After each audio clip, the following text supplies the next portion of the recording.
बिस्मिल्लाहिर्रहमानिर्रहीम। अल्लाह ताला ने सूरह अल-काफ की आयत 65 से 82 में हज़रत मूसा अलैहिस्सलाम और हज़रत खिज़र अलैहिस्सलाम की मुलाकात का किस्सा बयान करते हुए फरमाया कि मूसा ने हमारे बंदों में से एक बंदा देखा जिसको हमने अपने हाथ से रहमत ख़ास से नवाजा था और उसे ख़ास इल्म बख्शा था। मूसा ने उससे जिसका नाम खिज़र था कहा कि क्या मैं आपके साथ रह सकता हूँ ताकि आप मुझे भी वो भलाई की बातें सिखाएं जो आपको सिखाई गई हैं।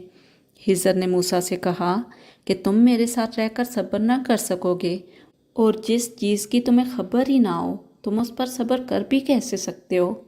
मूसा ने कहा कि इंशाअल्लाह आप मुझे साबर पाएंगे और मैं किसी मामले में भी आपसे नाफरमानी नहीं करूँगा। खिज़र ने कहा कि अगर तुम मेरे साथ चलते हो तो मुझसे कोई बात ना पूछना जब तक कि मैं खुद ना बता दूँ। अब वो दोनों रवाना हुए यहाँ तक कि वह कश्ती में सवार हो गए तो खिज़र ने कश्ती में शिगाफ डाल दिया।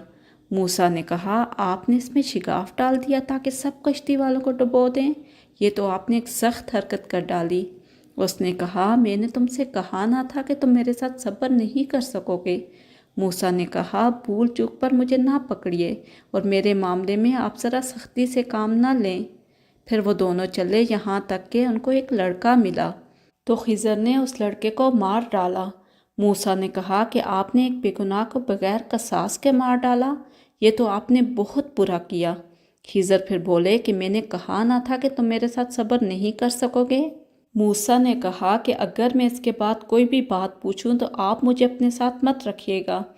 फिर मूसा और खिज़र एक गांव के पास पहुंचे और उनसे खाना तलब किया और उन्होंने खाना देने से इनकार कर दिया। फिर उन्हें वहाँ एक दीवार नज़र आई जो गिर चुकी थी। खिज़र ने इस दीवार को फिर से ठीक कर दिया। मूसा ने पूछा कि अगर आप चाहते तो इनसे मुआवजा ले लेते ताकि हमें कुछ खाने को मिल जाता। तो खिज़र ने कहा कि बस मेरा और तुम्हारा साथ ख़त्म। अब मैं तुम्हें उन बातों की हकीकत बताता हूँ जिन पर तुम सब्र न कर सके। उस कश्ती का मामला ये है कि वो चंद गरीब आदमियों की थी जो दरिया में मेहनत मजदूरी करते थे। मैंने चाहा कि उसे ऐबदार कर डालूं क्योंकि आगे एक ऐसे बादशाह का इलाका था जो हर कश्ती को ज़बरदस्ती छीन लेता था। इस शिगाफ की वजह से वो बादशाह इस कश्ती को ऐबदार समझकर छोड़ देगा। बाद में ये लोग इस कश्ती को आसानी से ठीक करके इसको फिर से इस्तेमाल में ला सकते हैं।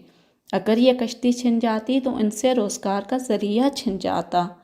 रहा वो लड़का तो उसके वालिदैन मोमिन थे। हमें अंदेशा हुआ कि ये लड़का अपनी सरकशी और कुफर से इनको तंग करेगा, इसलिए हमने चाहा कि उनका रब इसके बदले में इनको ऐसी औलाद दे जो इखलाक में भी इससे बेहतर हो और सिला रहमी में भी। और इस दीवार का मामला ये है कि वो दो यतीम लड़कों की है जो शहर में रहते हैं। इस दीवार के नीचे इन बच्चों के लिए ख़जाना दफन है और उनका बाप एक नेक आदमी था, इसलिए तुम्हारे रब ने चाहा कि ये दोनों बच्चे बालिग हों और अपना ख़जाना निकाल लें। ये सब तुम्हारे परवरदिगार की रहमत है और ये काम मैंने अपनी तरफ से नहीं किए। ये उन बातों की हकीकत है जिन पर तुम सब्र न कर सके। जब कभी भी ज़िंदगी में कुछ ऐसे हादसात हो जाए ना जो आपकी समझ में बिल्कुल भी ना आ रहे हों तो उस वक्त अपने रब पर भरोसा रखिए। हमारा रब किसी के साथ बिला वजह कुछ गलत नहीं करता, इसमें ज़रूर कोई ना कोई मसलियत छुपी होगी।